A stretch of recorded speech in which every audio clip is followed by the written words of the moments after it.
अस्सलामुअलैकुम, कैसे हैं आप। उम्मीद है कि बिल्कुल ठीक ठाक होंगे और खैरियत से होंगे। Welcome back to my channel. तो सबसे पहले तो कॉन्ग्रेचुलेशंस उन लोगों को जिन्होंने फ़र्स्ट क्वार्टर कंप्लीट करा और अभी सेकंड क्वार्टर में हैं, नेक्स्ट ईयर्स पढ़ने जा रहे हैं। तो अभी हमारे क्लासेस तो चली रही हैं और उसमें फ़र्स्ट क्लास में आप लोगों को पता है इंस्टॉल करवाते हैं नेक्स्ट ईयर्स। और काफ़ी स्टूडेंट हैं जिनको समझ में नहीं आता कि किस तरीके से इंस्टॉल करता है, तो मैं इस वीडियो में बता रही हूँ। और वीडियो मैंने काफ़ी लेट जो है वो अपलोड करी है। उसकी रीज़न ये है कि ये CSS और HTML की क्लासेस भी मैं लेती हूँ। तो अभी HTML क्लासेस तो हो गई हैं मेरी, तकरीबन मैंने 9 क्लासेस ली हैं। और अभी CSS की सीरीज़ चल रही है, तो उसमें थोड़ा सा टाइम लग गया क्योंकि वो भी स्टूडेंट्स ने कहा था कि मैम पढ़ा दें, ज़रूरी है। इस वजह से मैंने कोशिश की है जितनी इम्पोर्टेंट चीज़ें हैं HTML और CSS में, कोई एक्स्ट्रा मैंने चीज़ नहीं बताई। मतलब वो बेसिक चीज़ें हैं जो आप नेक्स्ट स्टेज में यूज़ कर सकते हो, आपको प्रॉब्लम नहीं होगी। मैंने ऐसी सीरीज़ जो है वो HTML और CSS की बनाई है। ठीक है, तो CSS की सीरीज़ तो अभी भी चल रही है। खैर, तो आज जो है वो हम नेक्स्ट स्टेज पढ़ेंगे, आई मीन इंस्टॉल करेंगे, फिर हम नेक्स्ट क्लास से इंशाल्लाह इसको पढ़ना भी शुरू करेंगे। तो सबसे पहले तो हम क्या करेंगे, रिएक्ट करेंगे। इस इंस्टॉल इंस्टॉल तो नहीं करेंगे, लेकिन मैं आपको जस्ट बताना चाहती हूँ कि रिएक्ट क्या होता है। कि रिएक्ट एक जावा स्क्रिप्ट की लाइब्रेरी है, ठीक। और इसमें ये होता है कि ये फ्रंट एंड के ऊपर जो है डिपेंडेंट होती है, यानी कि पूरा फ्रंट एंड का इंटरफेस बनाती है। अब ये तो एक लाइब्रेरी है, एक फ्रंट एंड बनाती है। और दूसरी बात ये है कि ये खुद कहती है कि नेक्स्ट जेएस यूज़ करो। अब आप लोग सोच रहे होंगे हैं ये क्या बात हो गई, रिएक्ट क्यों कहती है कि नेक्स्ट जो है वो यूज़ करो। मैं आपको रिएक्ट की वेबसाइट पे चल के दिखाती हूँ कि रिएक्ट ऐसा क्यों कहती है। ये तो मैंने आपको बता दिया कि सिंपल एक लाइब्रेरी है, यूज़र इंटरफेस लाइब्रेरी जावा स्क्रिप्ट की, जो कि फ्रंट एंड बनाती है। अब यहाँ पर रिएक्ट में देखो लिखा हुआ है कि react let's you build user interface out of individual pieces called components. अब रिएक्ट में एक बहुत ही खूबसूरत चीज़ है, वो ये है कि वो कहता है कि भाई इसके अंदर ये स्पेशल प्रॉपर्टी है कि जो इसी वेबसाइट को माइक्रो पार्टिकल में डिवाइड करता है। कोई भी हम वेबसाइट बनाए ना तो उसको माइक्रो पार्टिकल में डिवाइड करता है। अब माइक्रो पार्टिकल में कैसे डिवाइड करता है, अब कहते तो उसको हम कंपोनेंट्स हैं। अब कंपोनेंट्स क्या होते हैं, देखिए आपने मॉड्यूल्स में पढ़ा होगा कि हम क्या करते हैं, अपने कोड को यानी कि क्या कहते हैं चंक्स ऑफ कोड में डिवाइड करते हैं। फिर जब चंक्स ऑफ कोड में डिवाइड करके डिफरेंट फाइल को फिर हम उसको एक ही फाइल में मर्ज करते हैं। तो मतलब it is a kind of a module जिसमें अब देखो यहाँ पर ये नेव बार है ना। अब ये नेव बार नेव बार कह रही हूँ, ये जो सर्च बार है इसको हमें एक क्या कर दिया, एक कंपोनेंट बनाया, एक इसका एक चंक ऑफ कोड बनाया। फिर यहाँ पर हमने एक नेव बार बनाया, नेव बार का जो कोड है उसको भी हमने अलग से बनाया। फिर हमने क्या कर दिया, डिफरेंट चंक्स ऑफ कोड को यानी कि कंपोनेंट्स को एक दूसरी फाइल में मर्ज कर दिया। तो मतलब ये एक बहुत अच्छी चीज़ है कि चाहे जितने भी यहाँ पर बटन्स हो वो भी इस तरीके से कंपोनेंट्स के फॉर्म में बने हुए होते हैं। तो यहाँ पर ये चीज़ लिखी है कि out of individual pieces called components create your own react components, जैसे कि थंबनेल बना सकते हैं, लाइक बटन बना सकते हैं, वीडियो बना सकते हैं, ठीक है। Then combine them into entire screen pages and app, फिर हम उन पूरे को स्क्रीन या पेजेस के अंदर उसको कनेक्ट करके उसको ब्राउज़र पे शो कर सकते हैं, ठीक है। अब यहाँ पर ये देखें कितनी प्यारी वेबसाइट इनकी बनी हुई है, ठीक है। It's so good, so beautiful. और स्क्रॉल स्क्रॉल करते हैं हम इसको, और यहाँ पर ये देखें। अब यहाँ पर मैंने आपको एक बात बताई कि जो रिएक्ट है हमने उसको डिस्कस करा कि वो एक लाइब्रेरी है और उसको फ्रंट एंड का जो है ना सारा काम वो करती है। लेकिन फिर उसने कहा है कि नेक्स्ट.js यूज़ करो। अब पहली बात तो उसने कहाँ ऐसा कहा है कि आप नेक्स्ट.js यूज़ करो। दूसरा, नेक्स्ट.js यूज़ तो करो बट क्यों, क्या वजह है। उसकी सबसे बड़ी वजह क्या है कि जो नेक्स्ट.js है वो फुल स्टैक फ्रेमवर्क है। अब नेक्स्ट.js रिएक्ट लाइब्रेरी है और नेक्स्ट.js फ्रेमवर्क है।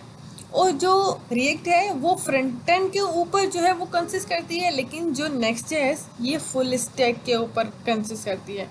यानी कि ये फ्रंट एंड का भी काम करती है, ये बैक एंड का भी काम करती है। इसका मतलब ये है कि अगर आपने नेक्स्ट.js को पढ़ लिया ना तो आपने समझो कमाल कर दिया। पहले क्या होता था कि HTML CSS और जावास्क्रिप्ट जो है वो करते थे और फिर कहते हैं कि जॉब मिल जाए हमें। तो अभी के दौर में तो जॉब जावास्क्रिप्ट HTML CSS तो मिलने से रही। क्यों? क्योंकि डिमांड बहुत ज़्यादा आ गई है मार्केट में। लोगों को जो अब जावास्क्रिप्ट का कोड है, जहां आप 3 घंटे में कर रहे हो, वहां आपको नेक्स्ट.js 3 मिनट में कर देगा।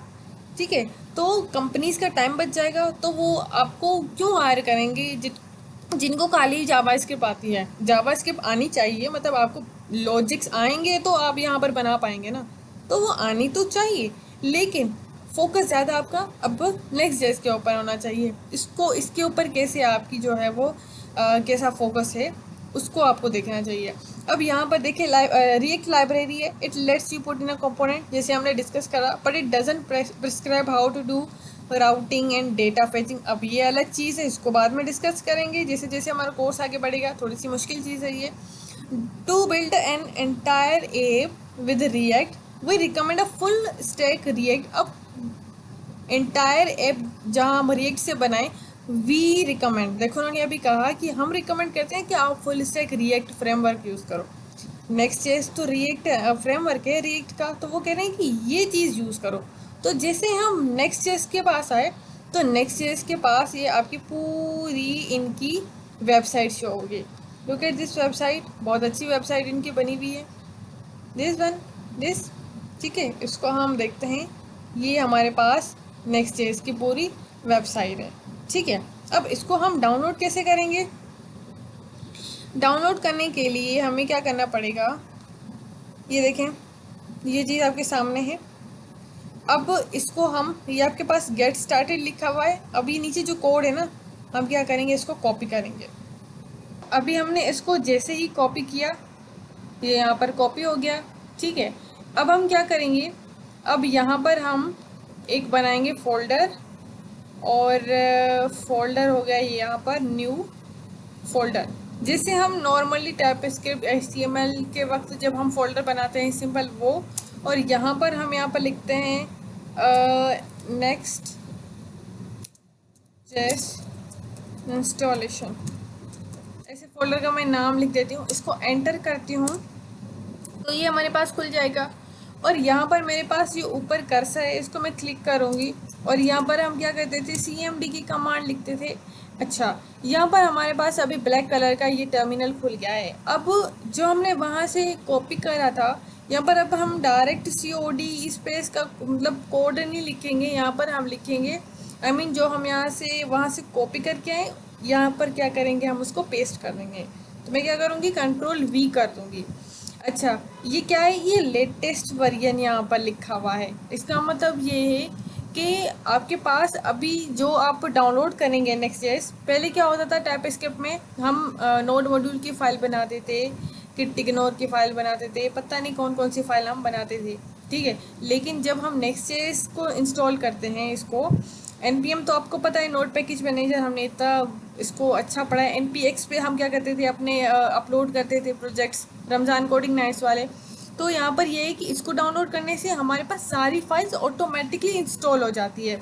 यही तो फ़ायदा है ना, कि रिएक्ट जो है वो एक लाइब्रेरी है, लेकिन जब नेक्स्ट.js का फ्रेमवर्क हम डाउनलोड करते हैं ना, तो उसके पास हमारे ऑलरेडी जो है वो इंस्टॉल्ड चीज़ें हमारे पास सामने होती हैं। अच्छा, ये लेटेस्ट वर्जन, इसको जैसे ही मैं एंटर करूँगी तो ये हमसे कुछ क्वेश्चंस पूछना शुरू करेगा। थोड़ा सा टाइम लगेगा, बट वेट। अच्छा, यहाँ पर ओके टू प्रोसीड लिखा हुआ है, जैसे हम वाई करेंगे एंटर, तो इसने हमसे क्वेश्चन पूछना शुरू कर दिया कि what is your project name. Project का नेम क्या है, प्रोजेक्ट का नेम लिख देते हैं हम, प्रोजेक्ट फॉर एग्जांपल मैंने इस तरीके से लिख दिया फर्स्ट प्रोजेक्ट। एंटर करूँगी, सॉरी बाय मिस्टेक मैंने क्या कर दिया, इसको हाइफन नहीं दिया, मुझे स्पेस नहीं हाइफन देनी पड़ती है। आपको क्या करना है, हाइफन देने के बाद प्रोजेक्ट लिखना है, या फिर कुछ भी 2 वर्ड्स में लिखना चाह रहे हैं, बीच में आपको स्पेस की जगह हाइफन देना है। एंटर करूँगी तो हमारे पास एक क्वेश्चन लिखा हुआ आएगा कि would you like to use TypeScript. तो इसके लिए हम क्या कहेंगे, इनको कहेंगे यस। अब इतना टाइम हमने टाइप स्क्रिप्ट के ऊपर ज़ाया किया है, तो अब वो यूज़ नहीं करेंगे तो और क्या यूज़ करेंगे। तो दूसरा क्वेश्चन है, would you like to use एल्स्टिन। अब जो भी ये लिखा हुआ है हम इसको भी क्या करेंगे, हम यस करेंगे।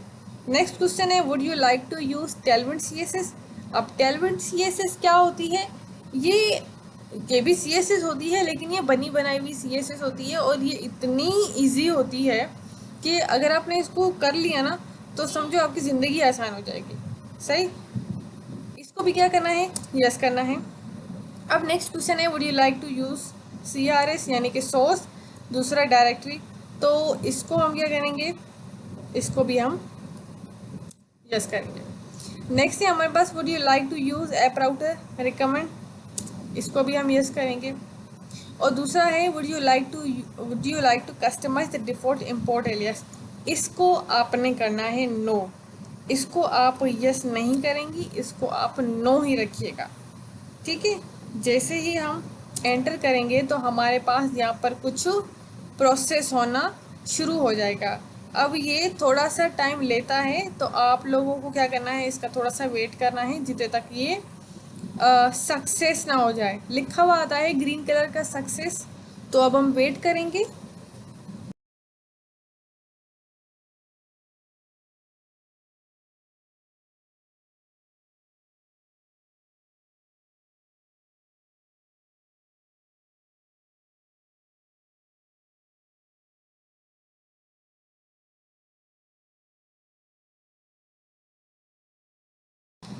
तो अभी देखो यहाँ पर तकरीबन 5 मिनट के बाद आपका यहाँ पर लिखा हुआ आया सक्सेस। ठीक है, ये आपको ग्रीन कलर का, ये दूर से तो इतना ठीक से नज़र नहीं आ रहा होगा, लेकिन ग्रीन कलर का सक्सेस लिखा हुआ है क्रिएटेड फर्स्ट प्रोजेक्ट ऐड, फिर ये हमारे पास URL लिंक दी गई है। सही, अब हम यहाँ क्या करेंगे, हमारे पास डाउनलोड हो गया नेक्स्ट चीज़। अब यहाँ पर क्या करेंगे, हम CD लिखेंगे यहाँ पर। आई एम सो सॉरी, आपको जो है वो ठीक से सही तरीके से नज़र नहीं आ रहा होगा, लेकिन मैं इंशाल्लाह दूसरा जो है वो कह रही हूँ कि कैमरा जो है वो होना चाहिए जिससे आपको ठीक से नज़र आए।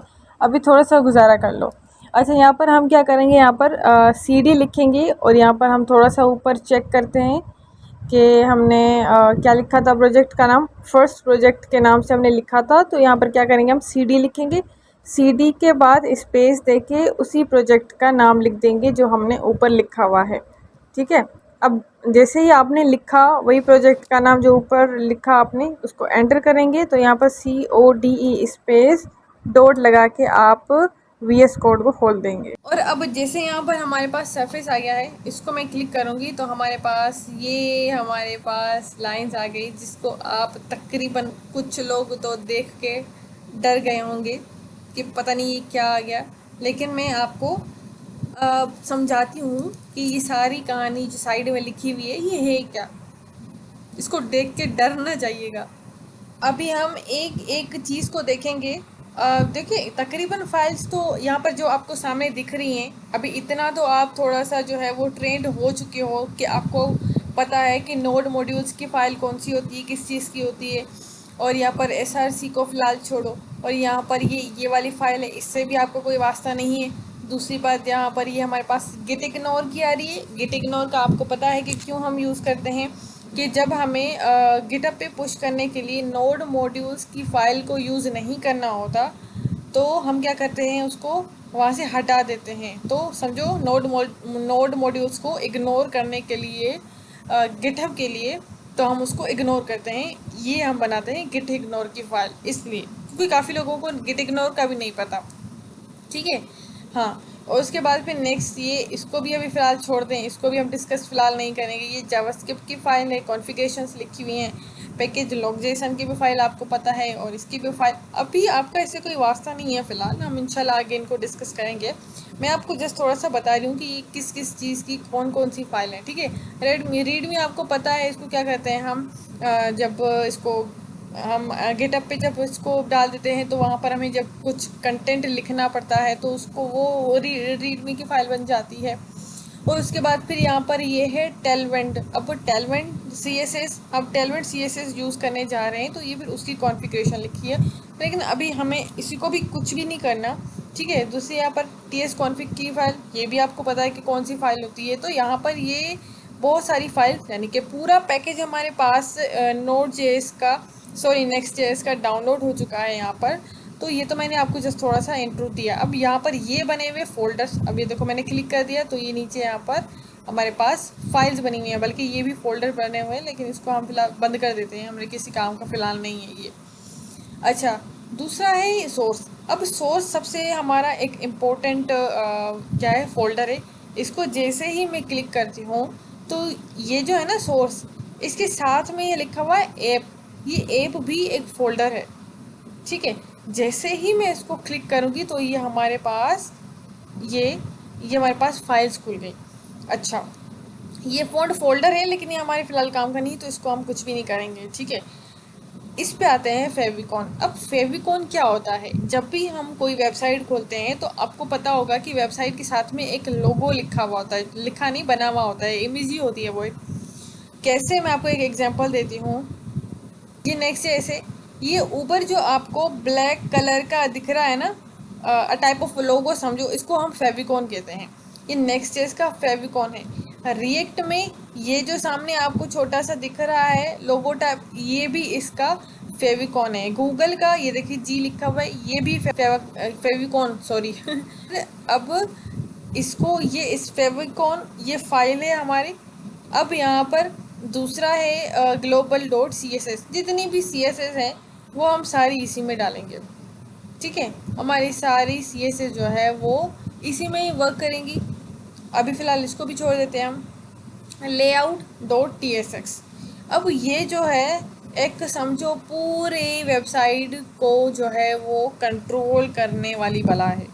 ठीक है, ये बहुत इम्पोर्टेंट है, लेकिन ये तो इम्पोर्टेंट है ही, ये इसको हम पेरेंट फाइल भी कहते हैं। पेरेंट है ये, पूरी होल वेबसाइट को कंट्रोल करती है, जितनी भी हमारी फाइल्स हैं। और दूसरी हमारी मेन जिस पे हमें काम करना होता है वो है page dot T S x.